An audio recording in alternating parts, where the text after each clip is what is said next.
യുവതി ഓൺലൈനായി ഓർഡർ ചെയ്ത ഐസ്ക്രീമിൽ കൈവിരൽ കണ്ടെത്തി. ഐസ്ക്രീമും വിരലും ഫോറൻസിക് പരിശോധനയ്ക്ക് അയച്ചു. അനുജ, കഴിഞ്ഞ ദിവസമാണ് ഈ കേസിന് ആസ്പദമായ സംഭവം ഉണ്ടായത്. മലാഡ് സ്വദേശിനിയാണ് പരാതിക്കാരി. ഇവർ ഓൺലൈനായി കുറച്ച് സാധനങ്ങൾ ഓർഡർ ചെയ്തിരുന്നു. സെപ്റ്റോ എന്ന ഓൺലൈൻ ഡെലിവറി ആപ്പ് വഴിയാണ് ഓർഡർ ചെയ്തത്.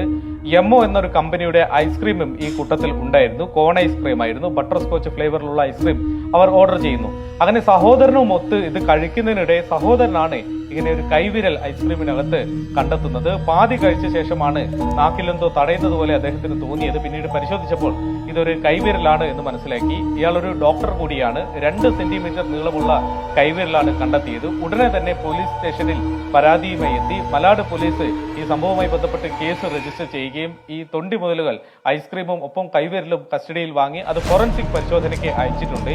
ഈ ഐസ്ക്രീം സൂക്ഷിച്ച കേന്ദ്രങ്ങളിലടക്കം ഉണ്ടാക്കിയ ഇടങ്ങളിലടക്കം പരിശോധന നടത്തുമെന്ന് പോലീസ് പറയുന്നുണ്ട്.